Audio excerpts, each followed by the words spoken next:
So guys, you join me today at the Belgrade Fortress. I'm at this statue right outside. I'm not actually sure what this statue's called, but judging by the dates on it, it looks like it's to commemorate World War One. I'll put a correction on the screen if that's not correct. So I'll show you guys this statue in more detail.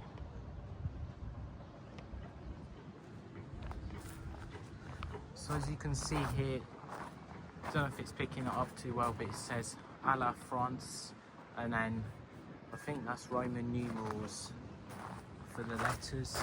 And you go around here, you see more detail right here. You can see like the brave soldiers that fought in World War One. And then some writing here. I'll try and get the translation of it. So we're currently on the outer walls of the fortress, and right behind me is the River Danube. As you can see, we're overlooking the point where the River Sava and the River Danube join, just down there. And as you can see here, that we are literally on the outer walls, and there's like holes here that I think would have been for gunners back in the day. Would have been there defending the fortress, defending the city. As you can see, there's another little hole there. Whether they're probably just for drainage nowadays. You can see where they've laid the tarmac. This obviously would not have been here back in the day, and that probably would have just been gun holes. You can definitely tell we are on the outer walls now. There's this beautiful staircase that leads down, and as you can see, like the tips of the outer wall, not sure the exact name. We can go down here, this little sneaky bit, to see more. And what a view it is over the city already, and we're not even at the top yet. This is already a magnificent view. As you can see in the distance there, over there is New Belgrade, where all the fancy high-rise apartments, where a lot of the wealth is in the city. You can tell the economy's really taking off there. Now you see these outer walls here. Just look, the view gets even better. It really is a good view here.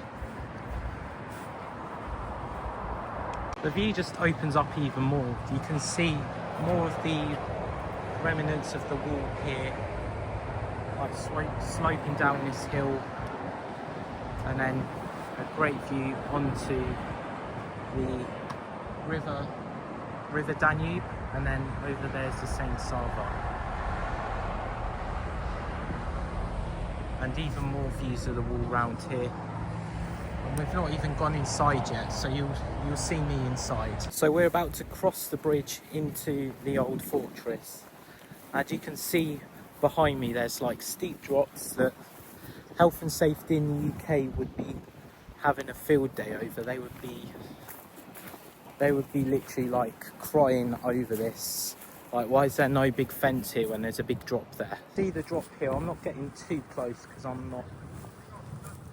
not the most confident, but yeah, it looks like out here in Serbia they have more common sense and realise people will not be stupid enough to like run off there. As you can see, more big drops, and honestly,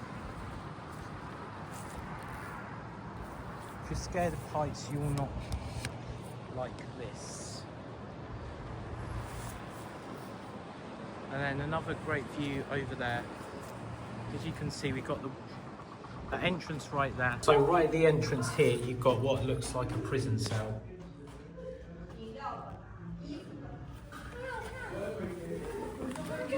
And then there's another one on this side here. I suspect this is where the prisoners were kept, among any other places. So we have come across a statue that's literally just over there. I'll show you guys a more close-up version of it in a moment. But we have some information here. So as you can see here, this was the Victor Monument And then this was a model of the castle. And then here was a little gunpowder magazine, which I believe is now a restaurant and bar, just there. And then the King Gate there is where we just walked through, and there was those prison cells. And then there is a Roman well, which I believe is like somewhere just over there. And then there's some historical pictures here of it after 1928. And then this was this place during 1928. As you can see, plateau by the Victor Monument. Bastion 1 is situated at the junction of the southwestern and southeastern ramparts of the upper town, replacing the former inner fortification. It was partly formed during the 1693 to 1700 reconstruction of the Belgrade Fortress by Andrea Cornaro, and in accordance with the project by Mayor Sully in 1718 to 21, it was made the corner Bastion 1. Within the southern face of Bastion 1 is the King's Gate with a representative Baroque style doorway, constructed between 1721 and 1736. Above the gate there was a guardhouse not preserved to this day. As the area of the Belgrade Fortress was in military use until the end of World War I, its transformation into a park could start only after 1920. This plateau acquired its present shape in 1928 with the erection of the Victor Monument, a work of the sculptor Ivan Meshtrovic, celebrating the 10th anniversary of the breakthrough of the Thessaloniki front, one of the decisive victories of the Great War. And then here is the model of the castle. As you can see, not all of it stands today. Most of it is laid in ruins, unfortunately.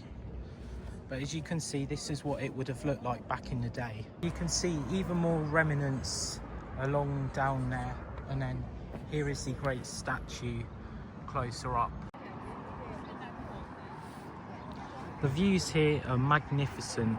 This is what the views are like pretty much the whole way around the fortress. Here we have another ancient entrance. So just over here, there is a fountain. I wonder if it still works. It is the Mehmed Pasha Sokolovic fountain from 1578. I wonder if it still works. Yes, it still works. I'm not sure if it's drinking water or not. I'm not going to try it, so I don't want the runs on this trip. And nothing too interesting in there. It looks just like a electric box there. And there's a padlock there to keep people out so they don't get electrocuted. And then you have a lovely tree growing here. Then around the corner is another fountain, which also works, so fair play to the government here keeping them working. And then there's another little spot here, just like a nice little quiet corner. I wonder what goes on here at night.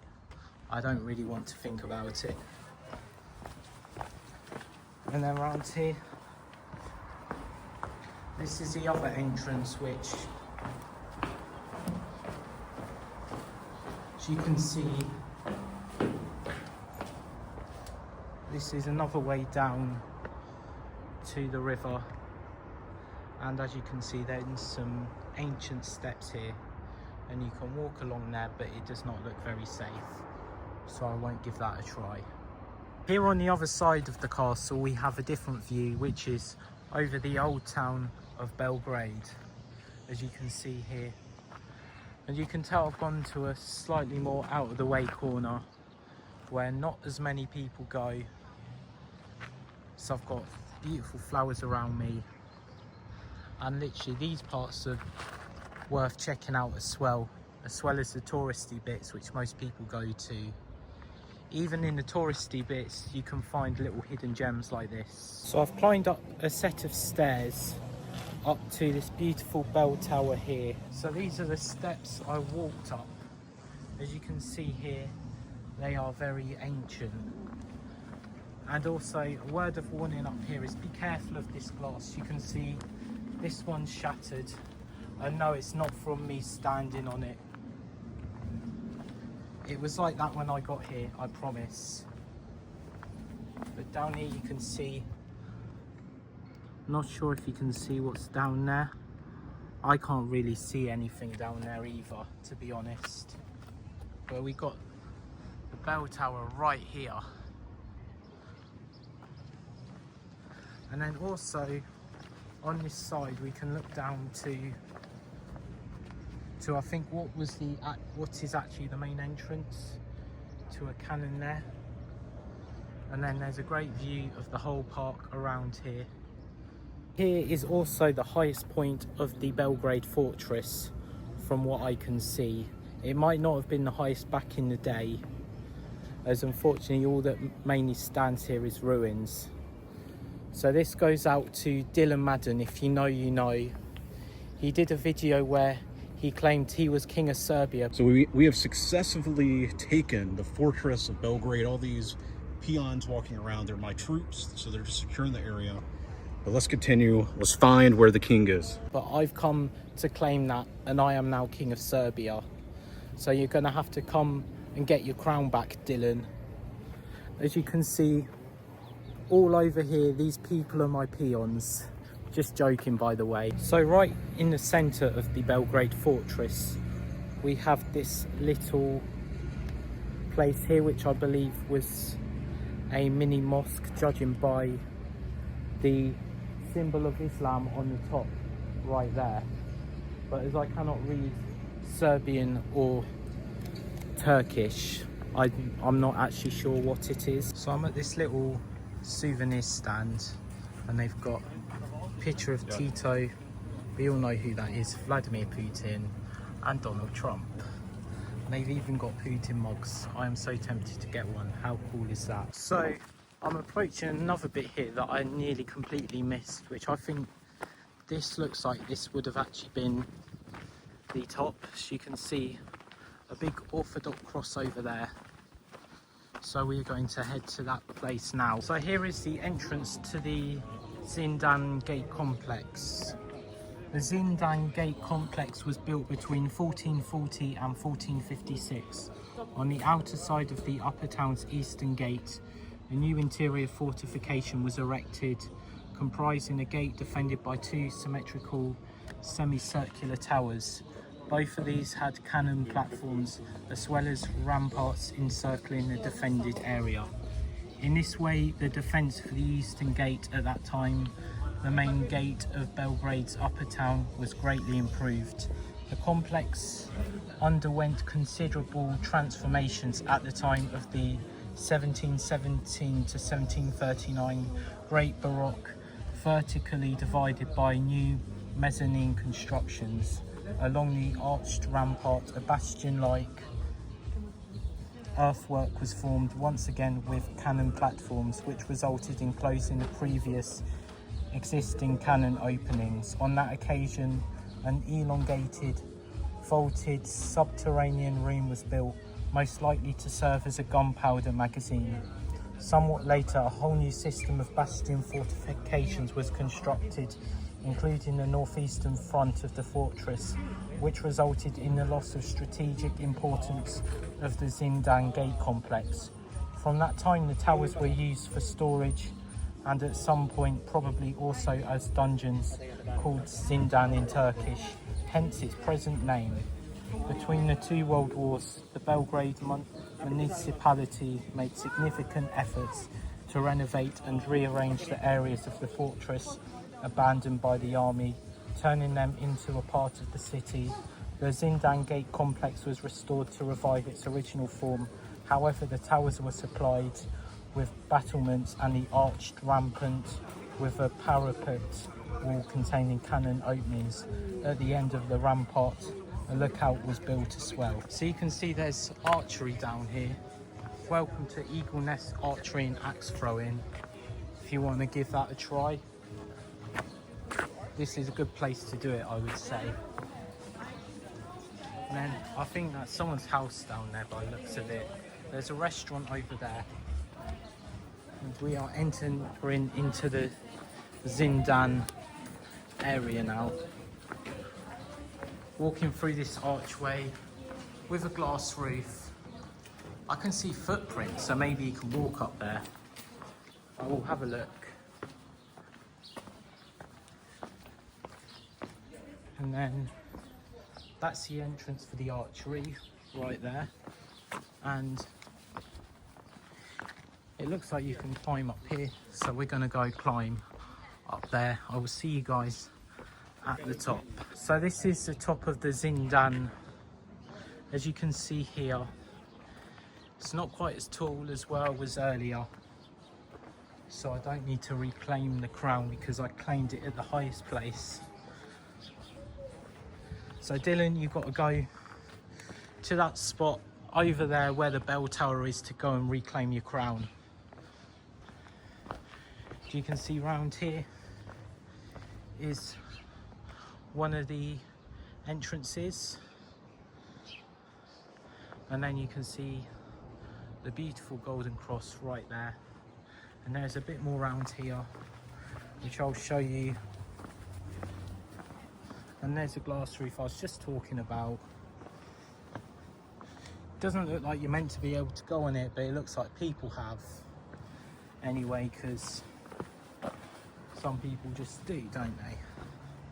Then this is the other side, even closer to that beautiful cross, and then we got a view out onto the restaurant, and then you can see right in the distance what looks like it might be a mountain, and then another view. This time this is out onto the Danube. So there we have it. We've been around the whole of Belgrade Fortress now, and what a beautiful, amazing place it is, filled with lots of rich heritage and culture, just like this great city is filled with a lot of it. You can see like tanks and boats all over here.